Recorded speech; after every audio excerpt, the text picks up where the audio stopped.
She had done what everyone said was right. Mary, 68, had quietly replaced her toast with oats, swapped red meat for lean turkey, and started walking around her neighborhood every afternoon. Her doctor smiled at her dedication. Her friends admired her willpower. And yet, every morning, the scale stared back with the same number, sometimes even a higher one. "I must be doing something wrong," she whispered one day, alone in her bathroom. That's the part no one talks about. The shame, the confusion, the quiet self-doubt that grows when your efforts don't match your results. Mary isn't alone. Many older adults step into the second half of life with hope, ready to care for their bodies with the wisdom they've earned. They say no to sugar, yes to salads, yes to movement, yes to water. But their bodies don't seem to listen like they used to. The fat around the belly clings tighter, the energy dips sooner, and each attempt to try harder feels like shouting into the wind. What most people don't realize is this. After 65, your body plays by different rules. Hormones shift, sleep patterns change, muscles lose some of their hunger for fuel, and metabolism, once responsive to a few days of effort, becomes stubborn, slower to trust, slower to act. It's not your fault. It's not laziness. It's biology. But the worst part? The silence. No one tells you that your body's old rules don't apply anymore, that what worked at 40 may backfire at 70, that you might be unintentionally doing something every evening that undoes all your progress. Mary started to wonder about that. It happened one night after a particularly restless sleep. She had skipped dinner, thinking it would help her lose more, but instead, she woke up bloated, heavy, and exhausted. That's when something in her clicked. "What if I'm fighting the wrong enemy?" she asked. She wasn't eating too much. She wasn't inactive. But she had been eating something nearly every evening out of habit, believing it was harmless, even healthy. She had no idea that this small act, repeated quietly over time, was sending the wrong signal to her aging body. That signal was louder than any diet she tried. And once she found out what it was, and changed it, the results were quiet, but stunning. Her sleep softened, her mornings felt lighter, her pants fit differently. Not overnight, but steadily, lovingly. And it all began with realizing, maybe the weight isn't stuck because you're doing too little. Maybe it's stuck because of something too small to notice. Until now. Mary had always believed timing didn't matter much. Dinner was around 8, sometimes later. It had been that way since her children were small, when quiet didn't begin until the house had settled. Even now, with the house still and empty, she kept the same routine. A warm meal, something light on TV, and a small treat before bed.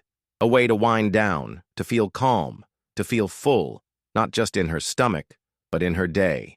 But something her doctor said during a routine checkup had stayed with her. "It's not just what goes on the plate," he said gently. "It's when your body gets it." She didn't understand it at first. After all, wasn't a salad at 9 p.m. still a salad? Weren't healthy choices always healthy no matter the hour? That's the myth, and it's one that quietly traps so many older adults in an invisible loop, eating what seems right, but at the wrong time for a body that now processes everything differently. Because after 65, your body doesn't just slow down, it becomes more sensitive to rhythm, more reactive to signals. And one of the most powerful signals it receives is when you feed it. In your younger years, late meals might not have mattered. Your body burned energy more efficiently. Hormones like insulin and cortisol danced in sync. But with age, this delicate rhythm becomes more fragile and more important to respect. Eating late, especially within 2 hours of bedtime, can disrupt sleep, trigger blood sugar spikes, and quietly tell the body to store instead of burn. The result? Weight gain that doesn't make sense, restless nights that feel unearned, and a lingering feeling of heaviness that no salad can undo. Mary started to notice it in her own routine. That comforting cup of soup and crackers at 8:30 felt innocent. But her mornings told a different story. Puffy hands, tight waistbands, and a mind that felt foggy before her first cup of tea. So she made a small change. She moved dinner up by just 90 minutes. No restrictions, no calorie counting, just rhythm. And within days, her sleep deepened, her digestion smoothed. She woke up with a body that felt like it was finally cooperating, not resisting. What if your body isn't broken? What if it's just trying to speak to you in a language you haven't heard before? A language of timing, of signals, of simple shifts. That's what Mary was beginning to understand. And soon she'd uncover one specific food, one she trusted for years, that was quietly undoing everything she worked for. For Mary, evenings had always been her soft landing. Dinner was light, often soup, a slice of whole grain bread, sometimes fruit, or a small bowl of cereal. It felt comforting, familiar, safe. These weren't indulgences. They were choices shaped by decades of habit and love, but they were also the reason her body wasn't letting go of the weight, because hidden inside those choices was a quiet mistake. Not loud, not obvious, but incredibly common. Eating carbohydrates late in the evening. After 65, your body becomes more resistant to insulin, the hormone that helps move sugar from your blood into your cells.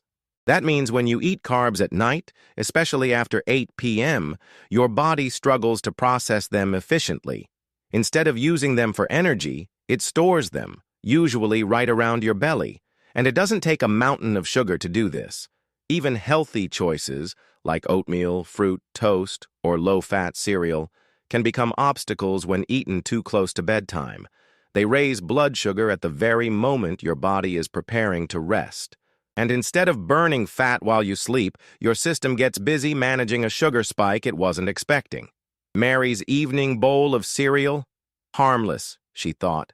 But it was the trigger, and she's not alone. So many older adults unknowingly repeat this mistake.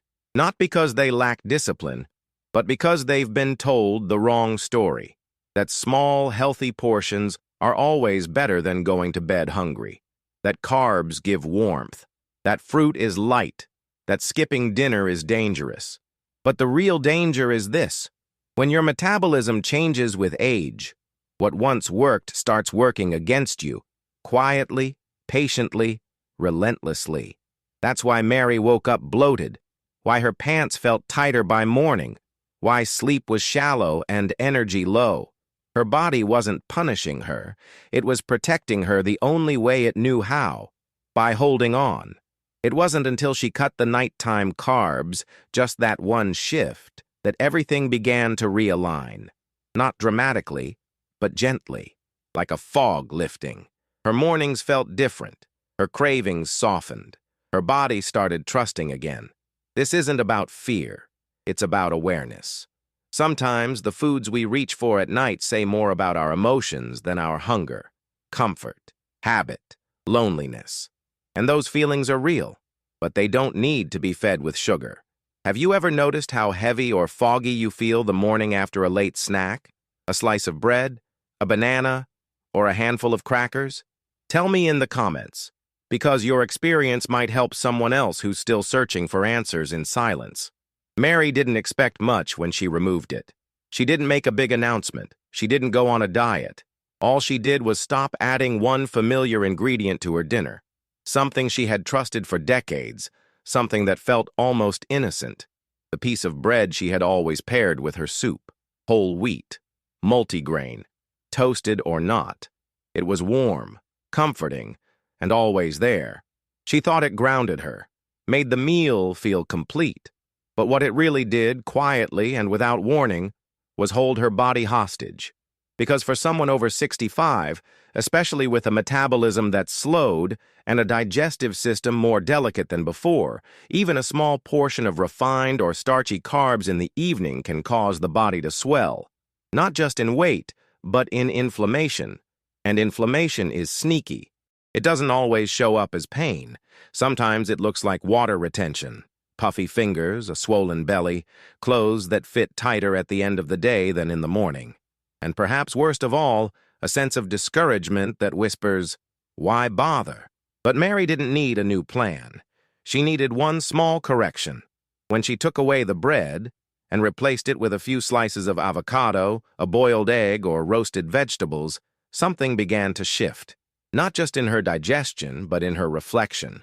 Her pants zipped easier, her face looked less puffy, her sleep came deeper, without that heavy feeling in her stomach. And within 7 days, something unexpected happened. She felt different in her own skin. Not thinner, not yet, but more at ease, less inflamed, less swollen. And that was enough to keep going, because that little change didn't just make her lighter, it made her hopeful. Many of us don't realize how inflammation quietly creeps into our lives through foods we've always trusted. And bread, even the healthy kind, can be one of the biggest culprits when your body is trying to heal, regulate, and lose weight after 65. Not because bread is evil, but because your body isn't the same. That's the secret no one tells you. Health after 65 isn't about deprivation. It's about respect, listening to the new language your body speaks. One that values calm over comfort food. One that rewards consistency over intensity. Mary didn't give up anything else that week. She didn't eat less. She didn't move more. She simply removed one ingredient, and her body thanked her in ways she hadn't expected. Mary had always assumed her belly bloat came from eating too much. That's what decades of diet culture had taught her. If your pants feel tight, you must have overdone it. But something didn't add up. Her meals were modest. Her appetite had shrunk over the years, and yet every evening, the same story. Fullness that felt unnatural. Tightness. A strange, pressing discomfort under her ribs. Like her body was begging her to stop, even when she hadn't done anything wrong. The truth is, she wasn't overeating. Her body was overwhelmed. After 65, the digestive system doesn't function the same way. The stomach produces less acid. Enzymes that once broke down food effortlessly begin to decline. The gut slows. And the result is a system that now struggles to process what it used to handle with ease, especially when different types of foods are mixed at night. That creamy soup with a slice of bread? It's not the portion. It's the combination. When starches, fats, and proteins are all consumed together too close to bedtime, the aging gut can't keep up. Fermentation begins, gas builds, inflammation follows. And what looks like belly fat is often just the body crying out under the weight of unprocessed food. Mary's swollen belly wasn't just about weight, it was a red flag. And that flag was trying to tell her, simplify. So she did something simple, almost counterintuitive.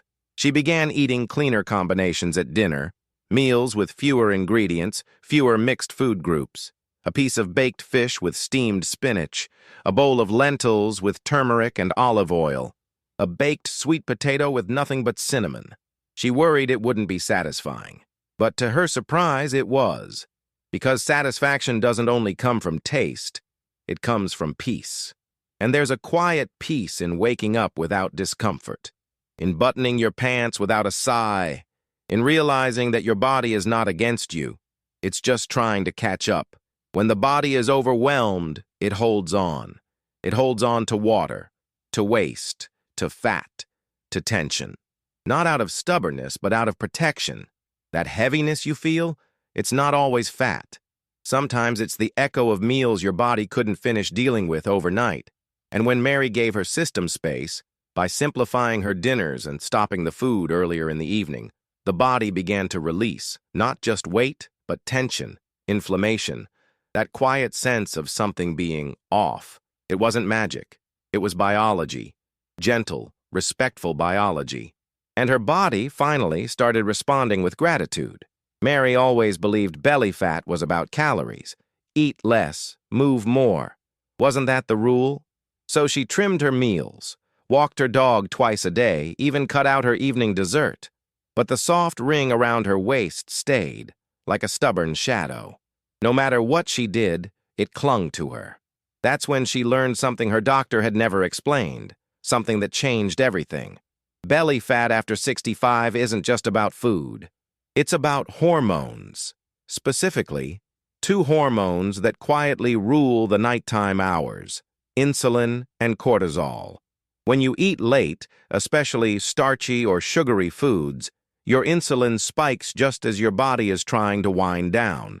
Instead of entering a calm, fat-burning sleep cycle, your system stays alert, processing food it didn't expect. It doesn't burn fat. It stores it. And worse, it disrupts sleep. But there's another villain in the story, one that's even more invisible: cortisol. Cortisol is your stress hormone. It rises naturally in the morning to wake you up and falls at night so you can rest. But if your blood sugar is bouncing from that late-night bread or banana, cortisol stays high. And high cortisol doesn't just steal your sleep, it stores fat, especially in your belly. This is why Mary's efforts weren't working. She wasn't overeating, she wasn't lazy. Her body was flooded with mixed signals: burn fat and store energy at the same time. It couldn't choose. So it did what aging bodies do when confused. It held on. And this is the part no one tells you. That late-night eating isn't just about digestion. It hijacks your hormones. It creates a cascade of confusion in your body. A sweet apple or a slice of toast before bed might seem harmless. But at 10 p.m., it can be the very thing that's holding your weight in place, silently, consistently, frustratingly. Once Mary stopped eating after 6:30 and replaced her habitual evening snacks with calming tea or simply quiet time, things began to shift. Not drastically, not overnight, but with a gentleness that finally felt sustainable. Her sleep deepened, her cravings lessened, her waist slowly began to soften. Because when your hormones are calm, your body can trust again. And when it trusts, it lets go of fat, of bloat, of the tension it's carried for years. No doctor had ever told her this. No lab report showed it, but her body knew. And maybe, so does yours. Mary used to believe success meant sacrifice, that to lose weight, she had to give up the foods she loved, punish herself with exercise, and live in a constant state of hunger. That belief had shaped decades of her life, and her body had paid the price. Not in pounds, but in stress, in tension, in a quiet war between what she needed and what she thought she had to do. But the shift didn't come from eating less. It came from honoring her body's rhythm. When Mary began having dinner earlier, around 5:30 or 6, something subtle, almost invisible, began to change. At first, it was just her sleep. She felt sleepier at the right time. Her mind wasn't racing. Her stomach wasn't working overtime. She woke up less bloated, less tired. But then the changes deepened. She noticed she no longer needed to snack in the evenings. Her cravings, once loud and persistent, quieted. Her body stopped asking for comfort food. It didn't feel deprived, it felt heard. Because rhythm is not about control. It's about alignment. Your body has a clock, not the one on your wrist, but a circadian rhythm that governs your hormones, your digestion, even your fat burning. And when you eat late, you send that clock the wrong message, that it's still daytime, that you're not ready to rest, that fuel is still needed. But when you respect that rhythm, by finishing your meals earlier and giving your body time to process before sleep, you create harmony. Mary didn't change what she ate. She simply changed when she ate. And her body responded like someone who had finally been spoken to in their own language. Her digestion improved. Her waist began to slim. Her mind felt clearer in the mornings. She didn't feel punished. She felt supported. And maybe that's the real lesson here. Health after 65 doesn't come from restriction or rules. It comes from rhythm, from listening to the natural flow your body has been trying to show you all along. Mary found peace not by giving up her favorite foods, but by placing them in the right window of time. By honoring her evening not as a time for fuel, but for rest, for softness, for letting go. And in that letting go, her body let go too. Of inflammation, of confusion, of extra weight that had stayed not because she was eating too much, but because she had been living out of sync. Sometimes healing starts not with less, but with sooner. There was one night Mary will never forget. She had been feeling lonely, the kind of quiet loneliness that sneaks in when the phone hasn't rung and the house is too still.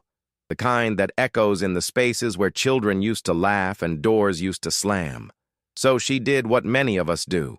She reached for comfort. A small bowl of mashed potatoes, just like the kind she used to make for her son. A slice of toast with butter and honey, soft and warm. It wasn't hunger, not really. It was longing, for closeness, for meaning, for something that felt like love, and it did help, for a moment. But the next morning, the feeling had changed. Her body felt swollen, her belly tight. The scale nudged upward again, and worse than the physical heaviness was the guilt, as if she had failed herself once more. But what if it wasn't failure? What if it was habit? Because comfort eating isn't just about food, it's about emotion. It's about years of training ourselves to soothe pain with something tangible, chewable, controllable.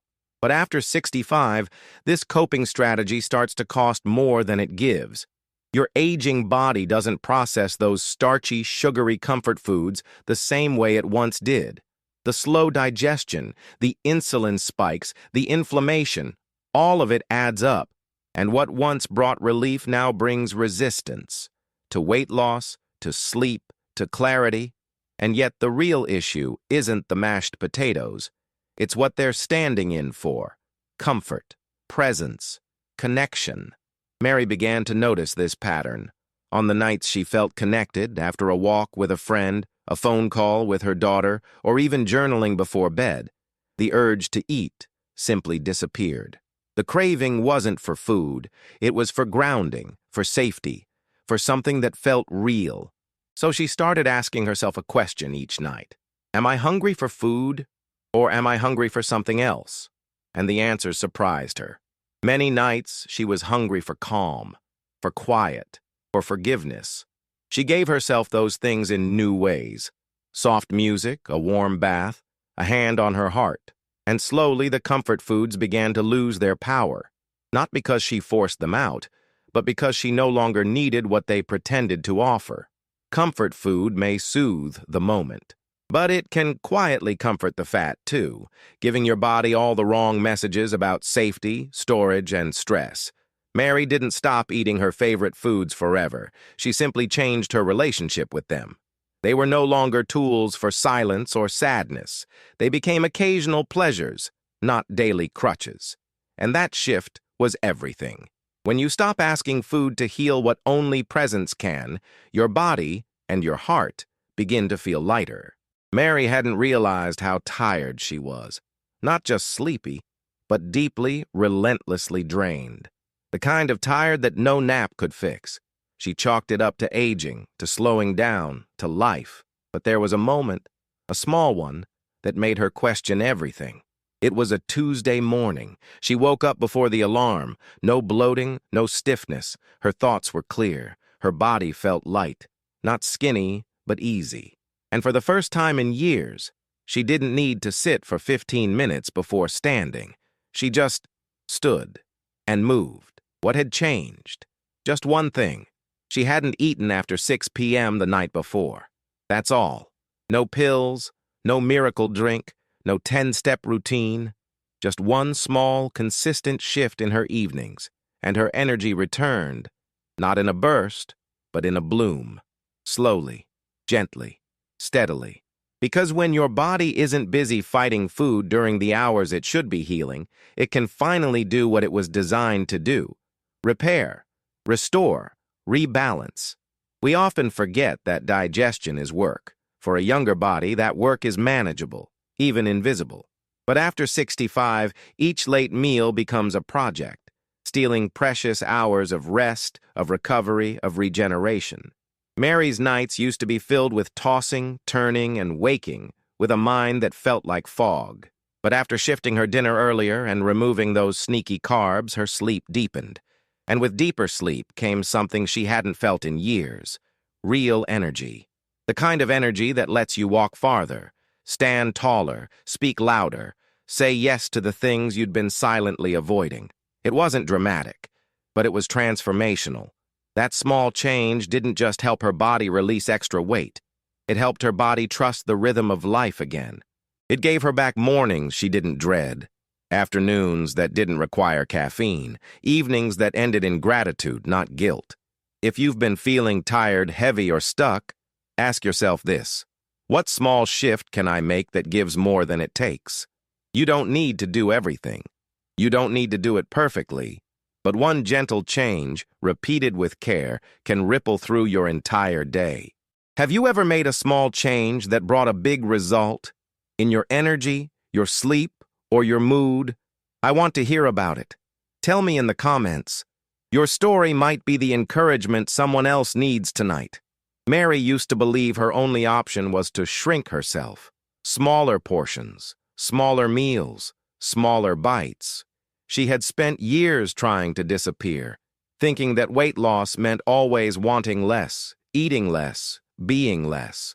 But her body didn't respond to less.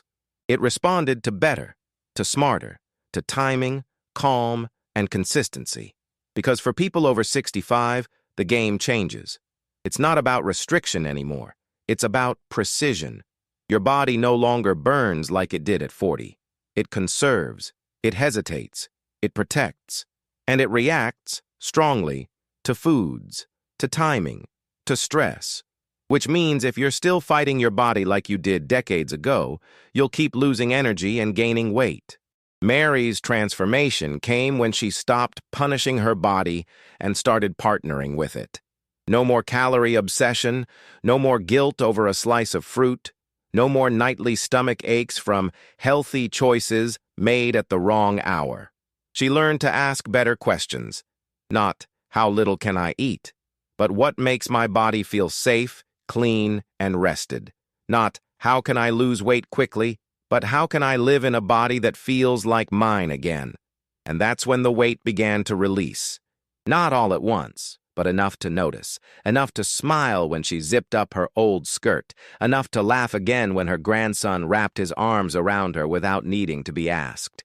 Because when the body feels safe, it lets go. It lets go of fat, of inflammation, of exhaustion, of fear. Smarter eating means respecting what your body has been trying to tell you in quiet ways for years. That timing matters more than totals. That nourishment matters more than numbers. That peace at night is more powerful than hunger at dinner. And maybe most importantly, that your body isn't your enemy. It's your partner. So the next time you're told to eat less, pause. Remember Mary. Remember that her healing didn't come from shrinking, but from listening, from adjusting, from believing that her body, even now, was still capable of change. Which of these quiet mistakes did you recognize in yourself today? Tell me in the comments, not just for you, but for someone else who's been stuck in silence, waiting for permission to believe that it's not too late to feel light again.